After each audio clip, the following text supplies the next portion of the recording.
Hello, this is Dr. Cindy Schreiber here, and I am so excited to be with you. Today is day 11.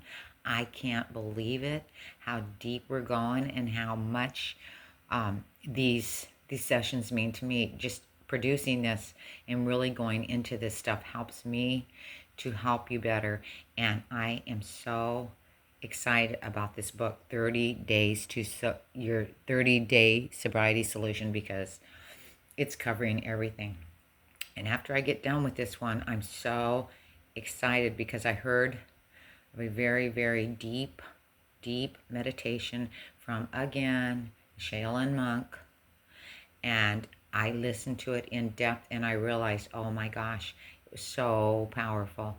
And I'm going to produce one when we get finished with this because it takes you down to those deep levels. You know, the silence between the thoughts. That's where the magic happens. That's where the magic happens. It's a very inward journey. For now, we're going to do this lie detector solution. This is called the lie detector solution. And this is about confronting your limiting beliefs.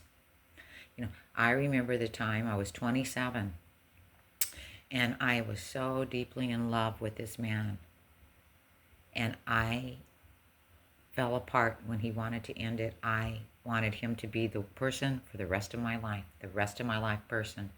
And because I had never found anybody that I fell for this hard, it was really extremely hard for me. And instead of me going in and getting therapy, I just started smoking a lot of pot. And I mean, I picked up the weed and I smoked it to every event because I knew I just couldn't be anywhere without getting high. And it reinforced a habit for many, many, many years with me. And as a older woman now, I went through it. I went through all of my treatments and my therapies, and I finally learned how to relax myself. So it's not a crutch for me. I don't have to get high before I go places. And this is exactly the same thing as smoking that cigarette or binge eating or whatever you do to escape. It doesn't matter. Gambling, to me, it's all the same. I work with the subconscious mind at the deepest levels, and it's easy to stop anything at these levels. And I will go through with the meditation when I'm finished with this one right here with this class, but this one is great on self-limiting beliefs. Had I not had self-limiting beliefs about myself, I could have moved on and moved forward. And I know it was a crutch and stopped me from growing for years and years and years. But I am here now for you to let you know that you can overcome anything. We all have these beliefs and they influence our lives. They're often limiting beliefs. You have beliefs about your capabilities, about your success, how to relate to other people, and why you need substance in your life. Moving beyond the beliefs that limit you and hold you back is a critical step toward stopping any habit, any addiction. Today, you will learn how to identify limiting beliefs. That's right, the limiting beliefs. I'm not good enough. The lies you tell yourself, I can't quit, and replace those with positive beliefs that support your path to being sober, which is what you want, which is why we're here. Now, your beliefs, a core belief is defined as something you assume as true about reality. And as long as you hold on to it, your belief will hold your body's informational fields to certain parameters. And you will receive something as likable or unlikable, distressing or enjoyable, according to how it fits your expectations. That's right, how it fits your expectations. And Dr. Wayne Dyer was talking about a woman. He had moved to this area up the northern states, and she came up to him. She recognized him and said, how do you like living here? Where I come from, the people aren't very friendly. They're not very helpful, and they kind of keep to themselves. How is this neighborhood? And Dr. Wayne Dyer says, it's pretty much how you believe it. And he went on with this day. A little while later, he runs into this lady, and she says to him, I'm from this other area, and it is so friendly there, and everybody's friendly, and I just, they're so helpful. And how do you find this neighborhood to be? And Dr. Wayne says, pretty much the way you described it. We bring our limiting beliefs in, and then this is how it creates reality. That's right. And when we're on the television, it's got us so divided right now. This nation is a hot fire of people with limiting beliefs. We listen to it on the TV. We listen to the news people. We listen to both sides, and then we get our anger up. Even if we think we're in the right and we're on the moral side, it's still anger. It's still anger, and we have to get rid of these self-limiting beliefs about ourselves. So, let's visit the sobriety system diagram and focus on today's solution, identifying and clearing limiting beliefs that are holding you back. Okay, now this sobriety system, it's a little chart, and it says we start with our core values, okay? And then we have our thoughts, our mind thoughts, okay? Then we have our beliefs and our limiting beliefs. Okay. Then we have our feelings and emotions that these limiting beliefs give us. Then we have action steps. Okay. How do we live in life in response to all these thoughts? And then we get the results, right? This is where the drinking comes in when you have limiting beliefs. This is where the arguments come in. This is where the obesity comes in, the overspending, the hate, the bad relationship issues. It's where it all comes in, okay? Now, this is in the sobriety system of thriving in sobriety. So how are we going to get beyond these beliefs? Where are the answers? They're not outside of you. I want you to keep getting used to me saying this. There's nothing outside of you. Okay, when I thought this guy was going to replace everything in my life for that daddy that never was around, and my daughter's dad that was never around, and my old cocaine addicted boyfriend in my early 20s, this guy had it all. And I thought when he left, everything left. See, beliefs are ideas you hold true. Your beliefs about yourself and the world, whether you're aware of them or not. Your beliefs determine your decisions and your behavior, which create your future. That's it. A belief can be so powerful that you are exposed to information that contradicts the belief. Your brain will actually filter it out. That's right. And you wonder why these people in politics, when you tell them something logical, and they're like, no, my belief. And then you say they're in a cult. And they actually are. We're all in cults in our mind. That's right, when we just have all of these limiting beliefs, and when people show us the evidence and we still keep the limiting belief, we filter it out because we want to be right.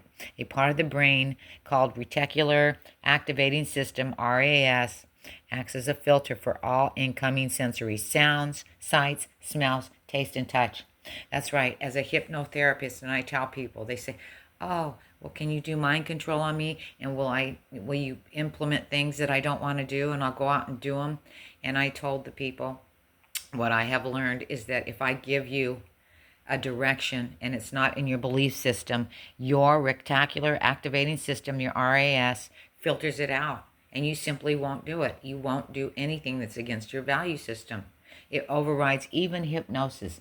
There are about 11 billion bits of information per second vying for your attention. They say we remember even more in our subconscious mind. We remember every little thing.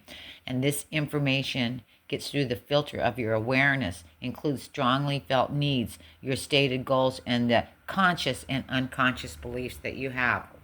Wow. So we really are a mystery. But I'm going to take you down deep so you will know where you are and where these self-limiting beliefs are. Just get a feel for how it works. Focus right now on what you are feeling in your right foot. You can feel that, right?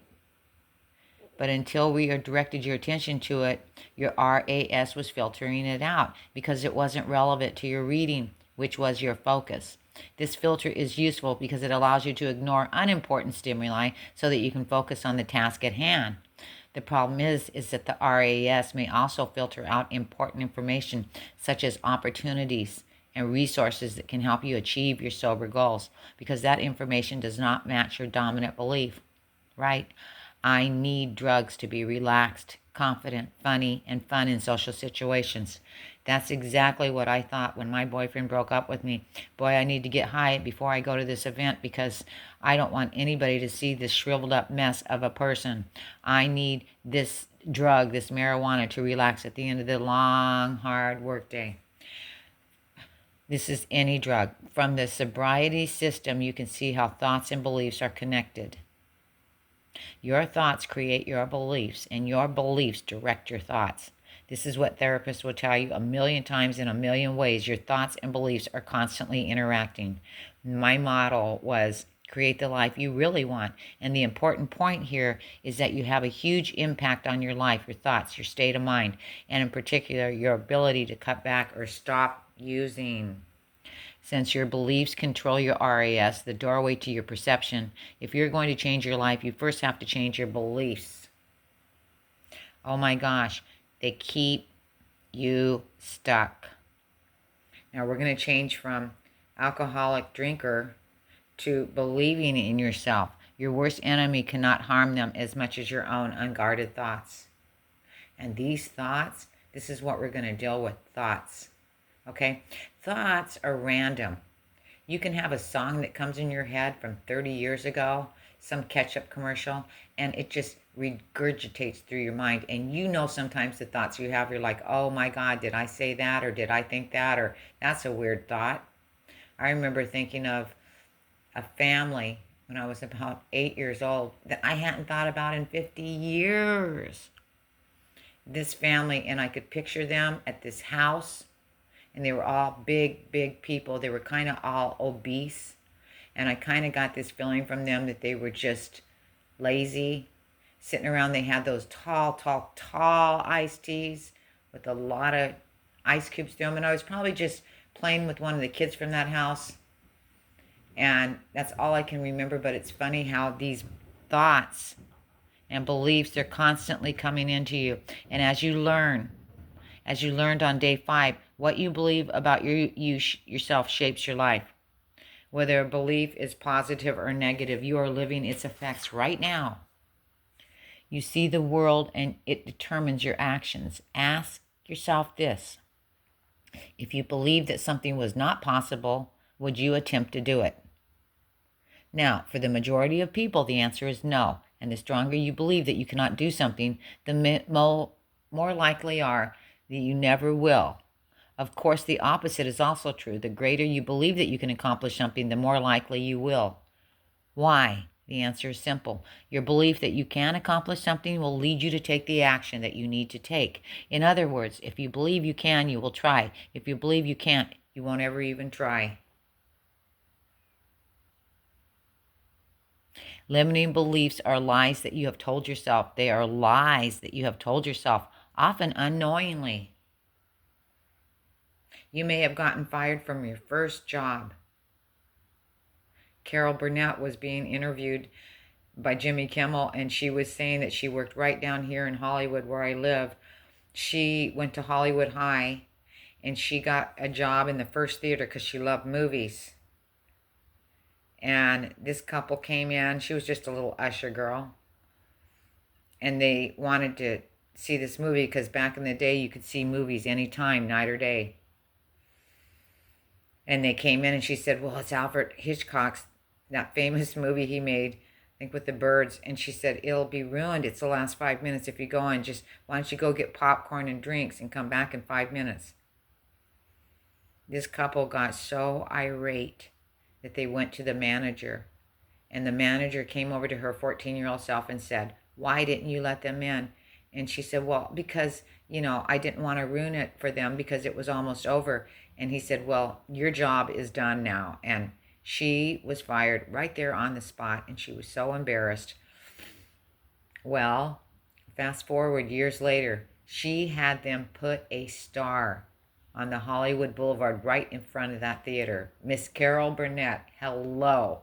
What if she would have let that limiting beliefs, I'm not good enough, I got fired, I don't know how to do anything, okay? What if she would have let that stop her from her entire life. You know, we get all these no's until we get yeses. Remember that, people. And she also had that door to that theater when they were tearing it down. She had her husband go and get the darn door to the theater that she got fired in, and that door is in her house now with an antique exit sign right by it. It's hilarious. She's a hoot. But this is Carol Burnett, and this is who I get all my inspiration from. People who have been knocked down. People who have told you can't. People who have said, you'll never do this, and you believe it. These are limiting beliefs that you picked up along the way in your life. Like with me, I'll never be loved. I'll never find the right person. The greater you believe that you can accomplish something, the more likely you will. Change your limiting beliefs and change your life. A human will always act and feel and perform in accordance to what he imagines to be true about himself and his environment. That's right. And that's by Maxwell Maltz, great positive thinker man from the 60s. Here are some examples of common limiting beliefs. And just see if you can find yourself or your friends in this. I'm not intelligent enough, attractive enough, rich enough, older, young enough, happy enough. Nothing I do is ever good enough. I'm not worthy of love, success, money, being sober. I need more education to be able to do a better job. I don't have enough experience. I never have the time or the money to do what I want. I'm not safe. I don't have what it takes. I went on so many interviews as an intern, and they would ask me a question about therapy. Some question, I'll never forget the one question, explain the Gestalt therapy system to me. And I went, isn't it about, touch? I was the worst at interviews, and many times I didn't get the job. And I thought, I'm just not smart enough. I can't speak. I can't explain things. Do any of these beliefs sound familiar to you? You most likely have some of these limiting beliefs, but there's another list of lies, and they also must be holding you back from stopping your addiction. So there are lies that limit you, and you become aware of limiting beliefs or lies you tell yourself, and then you release them. You will virtually guarantee that you won't be able to stop drinking. Here are the 11 lies that will keep you from getting clean. We will start with a lie number 11 and work our way to 1. As you read them, as I read them to you, make sure you note the ones that are applicable to you. And this is journal time. Always have your journals out when we're doing these to just mark things down. And number 11, here's your limiting belief. Sex and sobriety suck. Drinking lowers your expectations. Drinking and using drugs. So I use this in correlation, either one, drinking or drugs. It's the same thing. But the way this book was written, they were specifically focusing on drinking. But we find that it works for drugs too, so let's do it all. So the perception is that sex is better when you drink, okay, or use. When you use, you have false beliefs that you are braver, more confident, and sexually open. The truth is the opposite. Alcohol actually lulls you into a false sense in which you often make bad decisions based on poor judgments. Using can also result in sloppy sex, poor hygiene, the inability to perform. This is the truth. Unsafe sex, which can lead to sexually transmitted diseases or unwanted pregnancies. The bottom line is sober sex can be fantastic. Sober is a lot sexier than drunkenness. I remember this one lady, her husband was a drunk. Let's just say a drunk. And she would tell me, do you know how hard it is to have a drunk come in and crawl all over you in bed at night? Sober people are healthier inside and maintain a healthy body weight, and they have an attractive natural energy and vibrancy that makes sex much more appealing, enjoyable, and fulfilling. So that was your limiting belief. Now, limiting belief that, and every alcoholic knows this, every addict, using reduces stress. How many times have you come home thinking that you just needed a drink to relax after a long day? Or it could be food, binge eating. We have all been programmed by the TV, by the movies, by the commercials to believe that using equals relaxation, fun, and reduced stress. Look at all the commercials with all those iced teas that have some booze in them. And it always makes you feel, it always makes you think that, hey, this would be fun. You put stress on your relationships, family, and stress on your health, stress on your career, and stress on your finances, these commercials. Maybe you don't experience problems in every one of these areas, but you can take an honest look at your using and be sure it's obvious where your using is creating more stress than reducing it. So drinking reduces stress.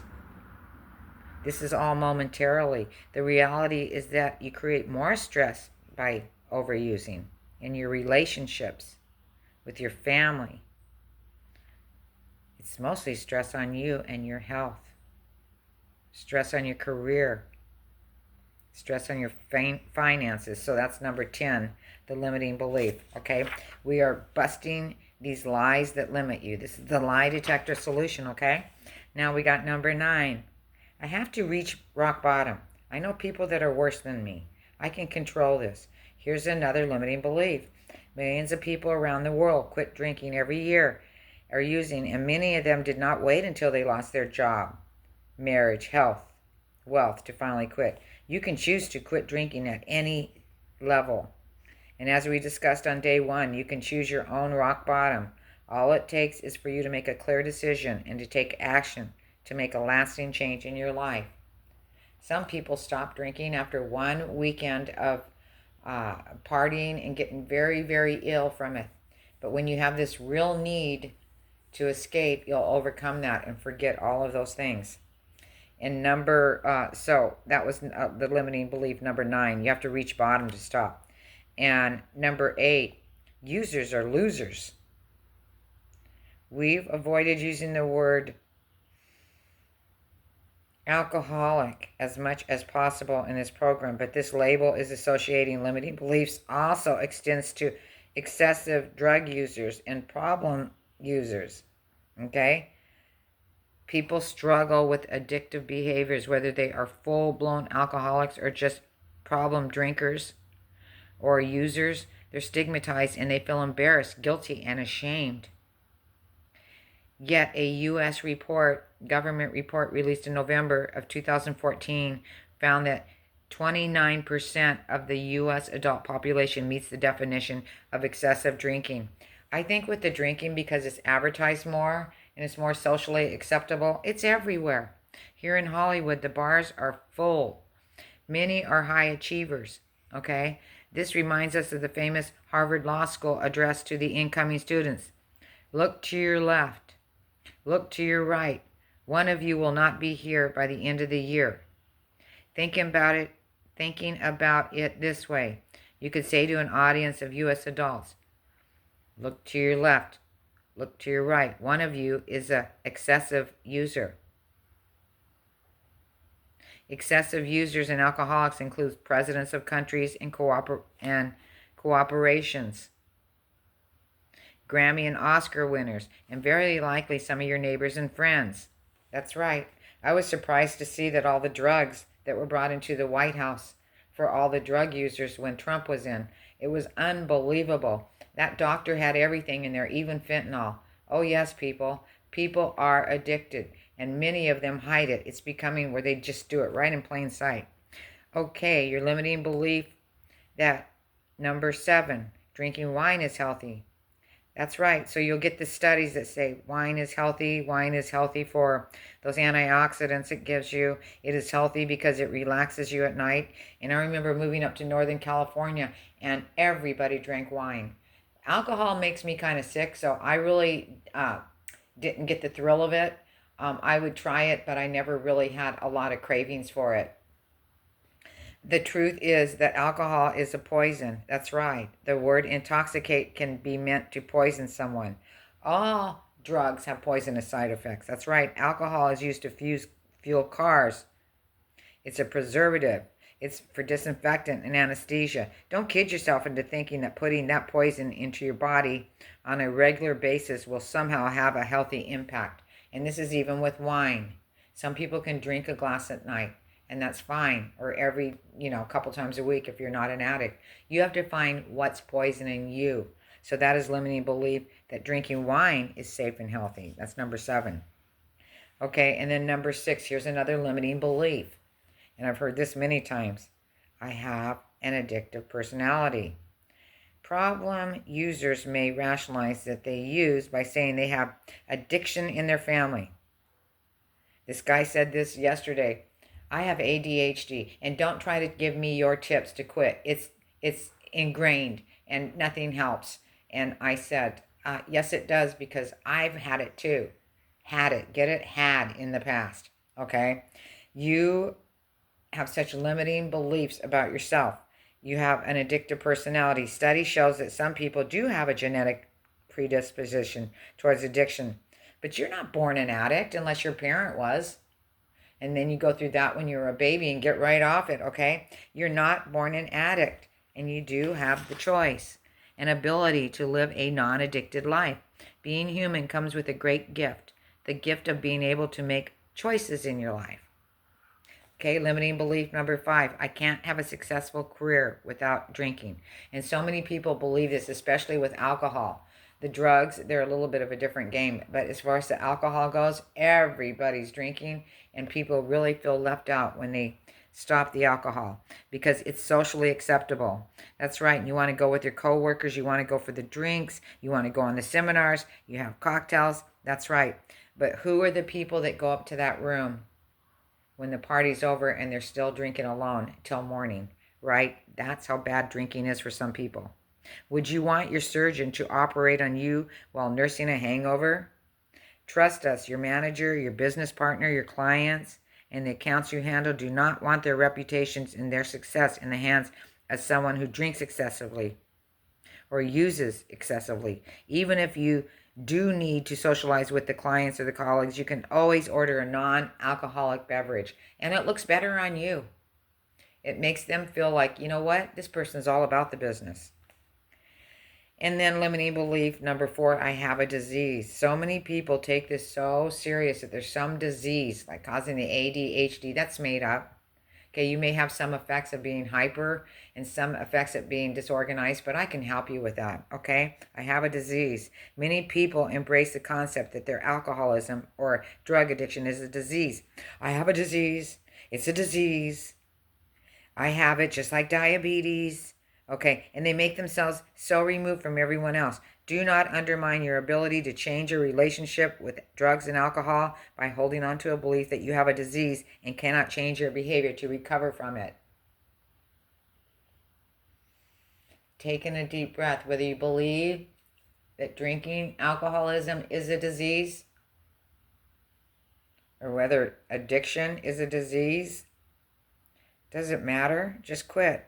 I am not fun or likable without using. Well, you got that limiting belief from using and having fun and laughing and having a great time. There's a time and a place for everything. Your using might seem to make you feel this way, but it's a false perception that you're having fun. Because, most addicts, when you really get hooked, you are using alone. You are using, and it's the loneliest thing in your life, because I've had addicts that I have lived with, and they're alone using. They're not with friends or family. It's the loneliest thing on earth being an addict. Over time, most people no longer find excessive drinking or using amusing. Instead, the other people that look at you, they feel sorry for you. They judge you for having to use, although they rarely tell you about it. So there's this trust that when you do get sober, you will hear that many of these people really thought about you using, and your using was not as hidden and under control or acceptable as you thought. That's right. Limiting belief number 2, getting sober is too hard. Maybe you're constantly feeling overwhelmed by the desire to use. You plan your next time you're going to use. You're convinced you will never be free from this compulsion to use. And it's all scary because you're in the cycle. You weren't afraid. If you weren't afraid of using, you wouldn't be human. Cutting back or stopping the addiction requires a dramatic change in your life that evokes fear. but you're in a therapeutic setting, folks. You're with me. Think about your greatest accomplishments. They too required you to overcome fear, to take courageous risks. How many times in your life? And push through some tough challenges. People, you have done it a million times in your life, and you're going to focus now, and you're going to focus with this program, and you're going to really have this lie detector bullshit meter going. Okay, so getting sober is too hard. It is if you're just doing it alone, if you're white knuckling it, but you're not. You're in here dealing with everything. Now, it is hard. It is a struggle at first. There will be suffering, but it will also ultimately lead to greater success. You know how you give up a little bit now, a little bit of that comfortableness? We can promise you one thing, that you are no different from countless others who have overcome their addiction, their abuse of alcohol, their abuse of cigarettes, their abuse of their mates. Meaningful and productive and happy lives. This is what they ended up with when they did the work. Meaningful, productive, and happy lives. You do have what it takes to accomplish your goal of sobriety. Keep reminding yourself of this, no matter how hard and challenging it might seem. We're changing these limiting beliefs, and you replace them with positive beliefs about yourself. But it takes reinforcement. Just like it took you a long time to come up with these limiting beliefs about yourself. It took you a lifetime. It's not possible. Now, this is the last limiting belief. Number 1, it's not possible to be clean and happy and excited about life.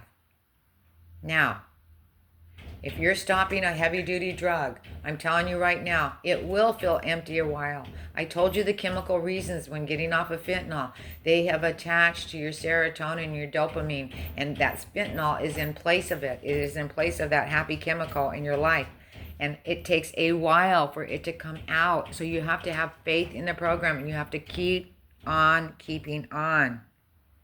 The lie is the most pervasive among users. You believe that you cannot get sober, and even if you could, you wouldn't love that life. You would hate it. Out of the countless people we have worked with, we have never heard anyone say that he or she had no concerns about being able to enjoy a sober life.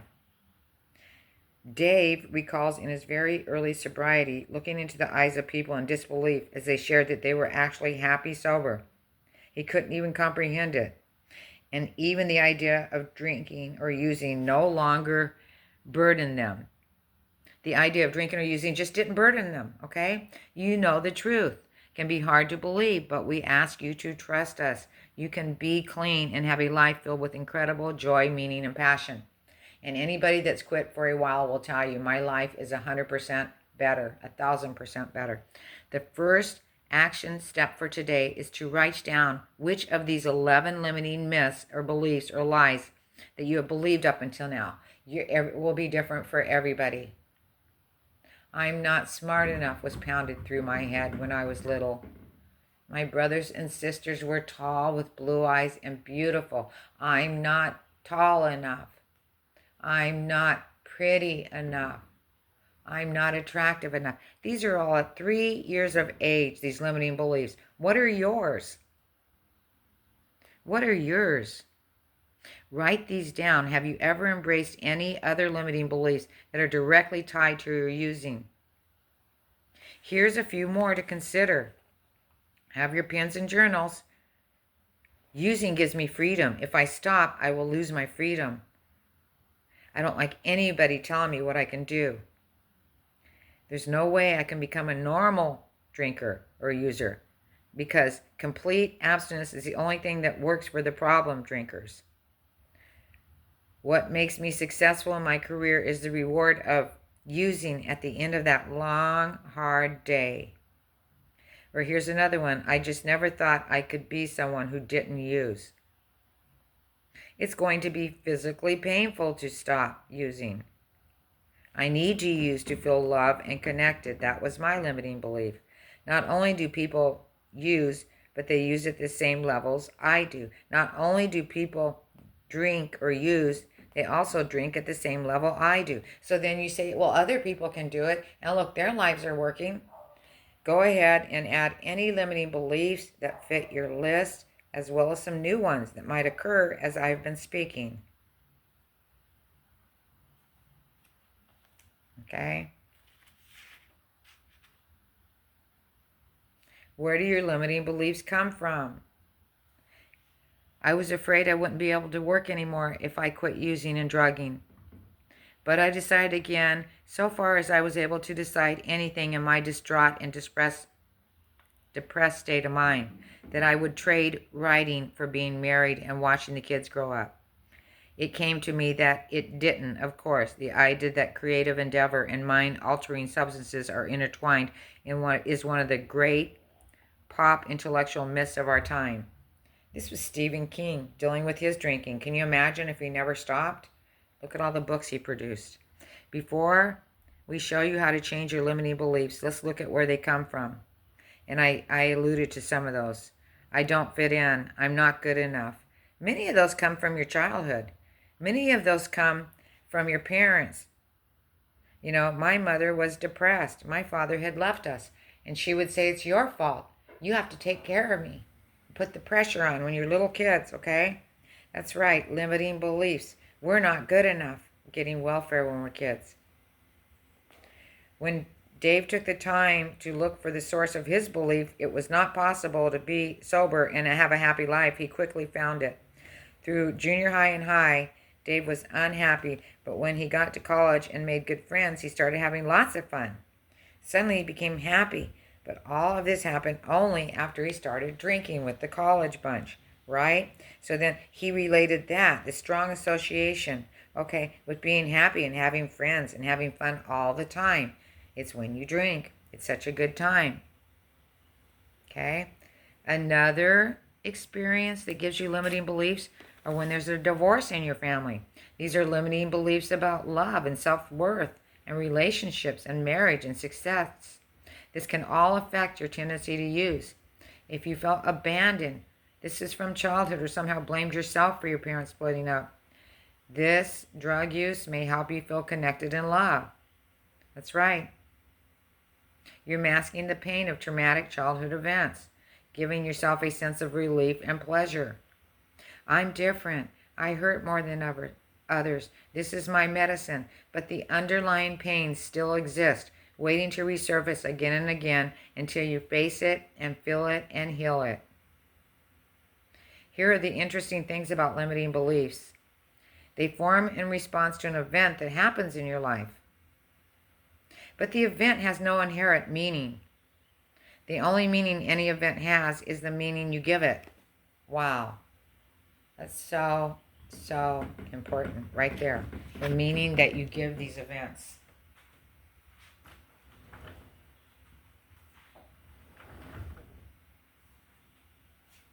I lost the race. I'm not a good athlete.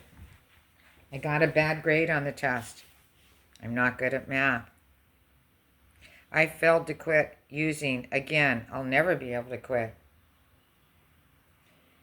So-and-so broke up with me. I must not be lovable. I didn't get that promotion. I must not be good enough. I must not deserve it. Do you understand that all of these things are just crap? They're just thoughts. But when you attach yourself to them, once you change the interpretation of the meaning that you assign to the event, you empower yourself. You really do, okay? I lost the race. I need to train harder the next time. I got a bad grade on that test. I know I am as smart as the people that aced it. I just didn't prepare as much as I should have. I failed at using again. I know I can beat it this time. Just persevere long enough. So-and-so broke up with me. We must not be well suited for each other. I'll keep dating and search for an ideal mate. Now this is where I got stuck. Okay? I didn't get that promotion. I know it takes time. I just need to learn some new skills and develop myself personally. So these are how you replace your limited beliefs with these beliefs about yourself. You can change the meaning of any event to some positive, just like the examples above. You always have a choice. You can interpret the event in a negative context and create or reinforce a belief that will hold you back, or you can create positive, empowering beliefs that will propel you forward. Now, we will look at the limiting beliefs you just uncovered. and determine the source of those beliefs, and create new beliefs by giving new and positive meanings to the events in your life. Imagine how your life would change if you started giving positive interpretations and meanings to the events in your life rather than the negative ones. You see, Carol Burnett, when she was fired, she was actually doing something positive for these people. She was brilliant. She was smarter than the manager there. Sorry, my cat. Jumping all over everything. He's jumping on my Be Still picture, which is really funny. So, limiting beliefs. That's right. Both behavior and feelings spring from beliefs. To read out the belief which is responsible for your feelings and behavior, ask yourself, why? Oh my gosh, people, take a sip of your drinks. Your non-alcoholic coffee. Your tea. Your water. Let's do a quick review. Okay, here's the cross-examination for the lie detector test, okay? The first action step for today was to note which of the top 11 lies were most prevalent in your life. Then you added to this list any that you uncovered by reviewing other common myths, okay? Next, you captured the characteristics and traits of a clean person, and you acknowledge how they might be in conflict with the goal to thrive in sobriety. And last, you acknowledge some positive, sober role models. Your third action step is to look at your own personalized list of lies and circle the top 5 that you think hold you back. This is so powerful from getting clean. See, this is the work. Then cross-examine each one, just like a lawyer would do. Get into this, folks. Be a detective in your life. Make a strong case as to why the particular belief is not true, and how it stops you from living a life that embodies the core values that you uncovered yesterday. Alan Cohen, the author of Why Your Life Sucks and What You Can Do About It, that's cute, suggests it this way. Imagine 2 lawyers in a courtroom inside your head. One is arguing for your possibilities and you achieving your goals. And the other is on the other side and arguing your limits, and why you don't deserve what you want. Who will win? The lawyer with whom you pay the most. The way you pay these lawyers, however, is not the money, it's your attention. Oh, wow, that's a very powerful metaphor right there. The way you pay these lawyers, however, is not with money, it's where you give your attention to. One of Dave's limiting beliefs was that he couldn't be successful in his career without using. When he started to question this belief, as the lawyer, he came to some important realizations. He was more present on the job and a better employee when he wasn't hungover. He recognized how consumed he was during the day, how consumed he was with thinking and planning on drinking again. He realized that he overestimated the quality and depth of the relationships he developed with his coworkers while drinking. In fact, when he spent time with them and didn't drink, he realized how consumed he had been with his own drinking and hadn't noticed that they drank a lot less than he did.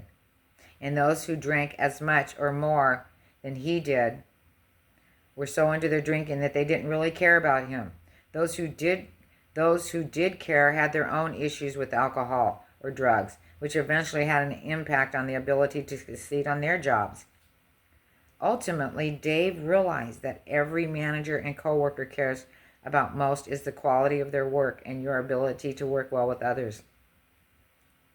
He began to see it very clearly that his using was hurting him more than helping him.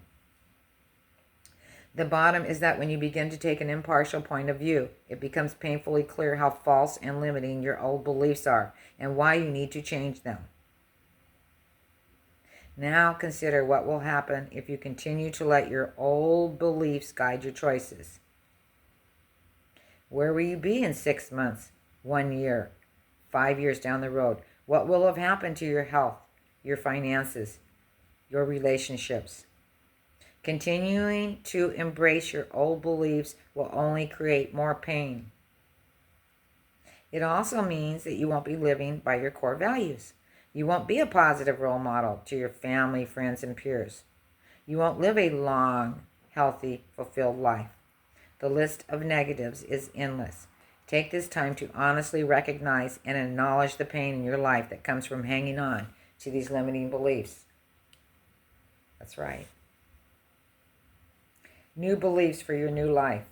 If you believe you can, you probably can, like Wayne Dyer was saying with these people, their belief systems in the neighborhood and the people's niceness. If you believe you won't, you most surely won't.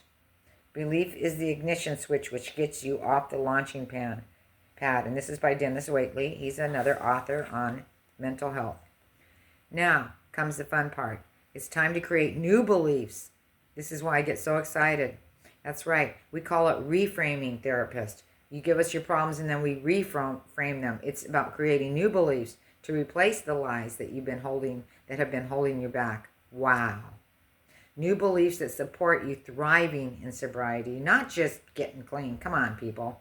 Beliefs that capture the way you want to be, act, and feel.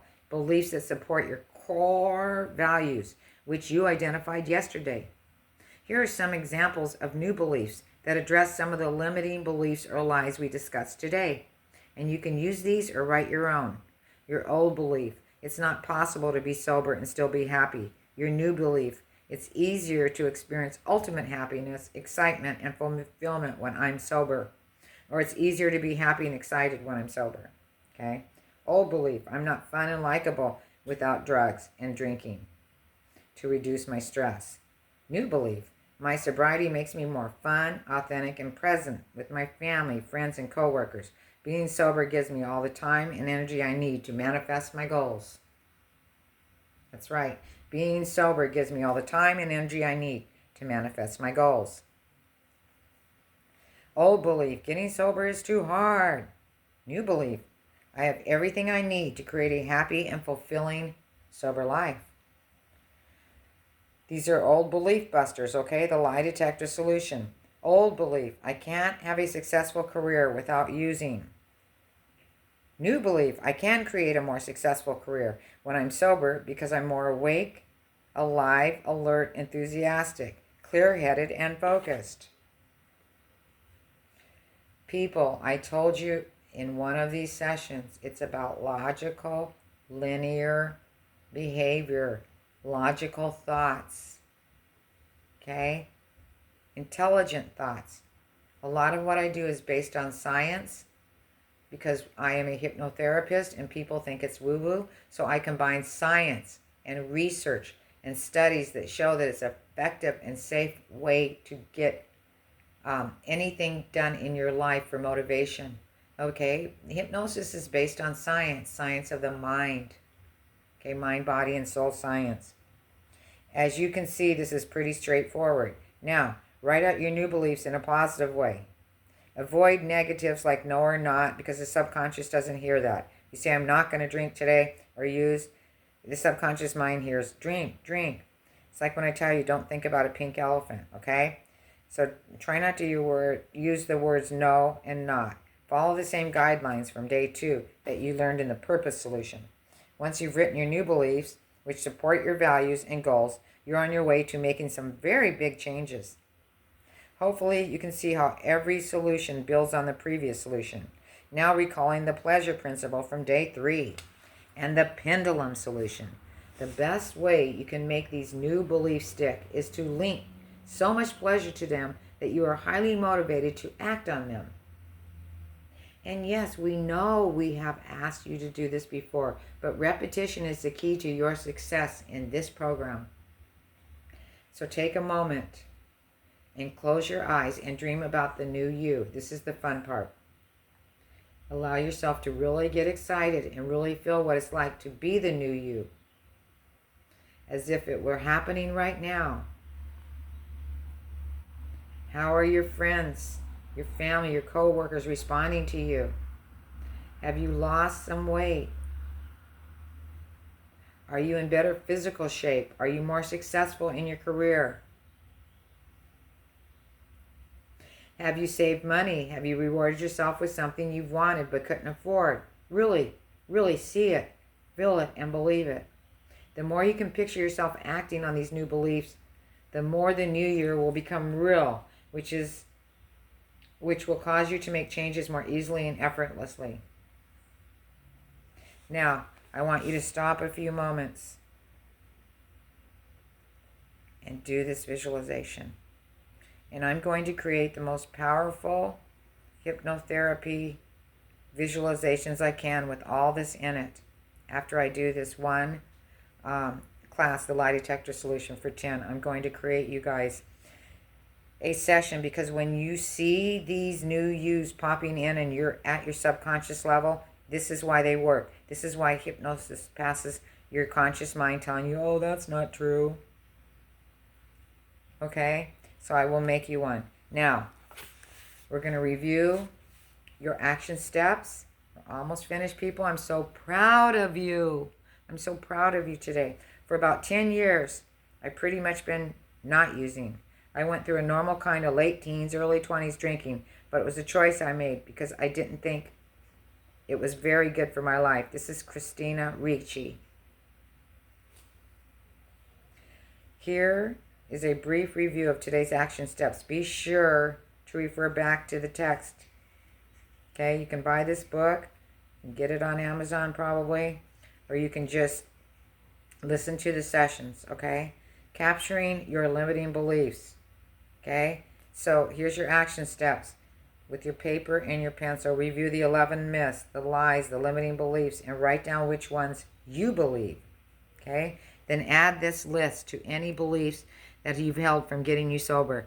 The best way to uncover these is to think about why you use and what scares you the most about not using, okay? And then ask yourself if those fears are real or they're simply limiting beliefs, which can be busted with our lie detector solution, okay?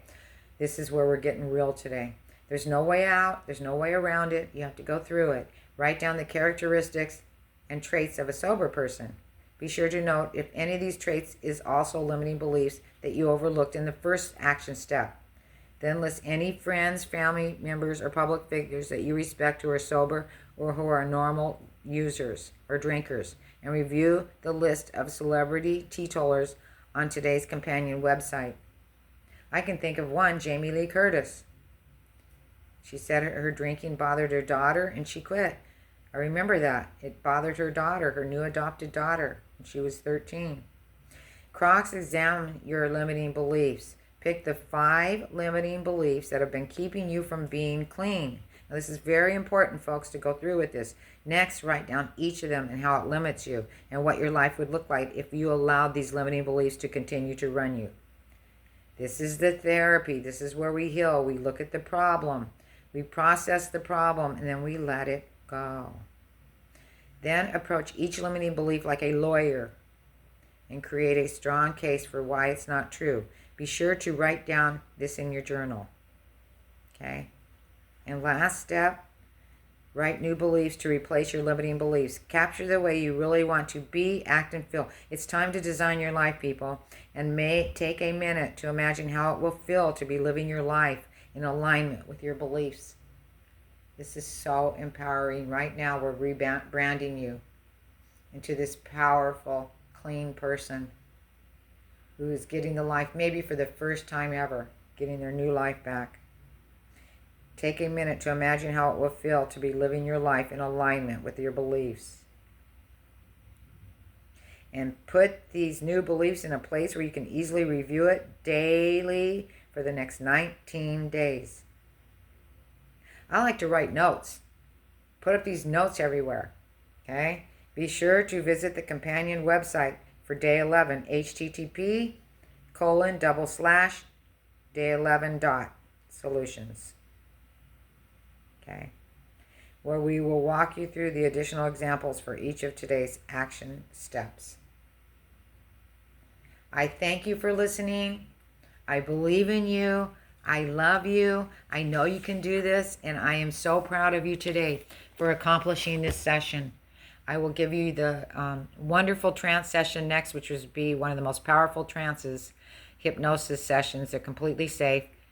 All you're going to do is be away from all the noise for this next meditation. It's going to be a companion that you can use along with this today, if you so choose for. I will see you tomorrow for day 12, the subconscious mind solution. That's where we go down. We go down deep. So we might as well start with it. Have a blessed day. I believe in you. I know you can. And I will see you in your dreams.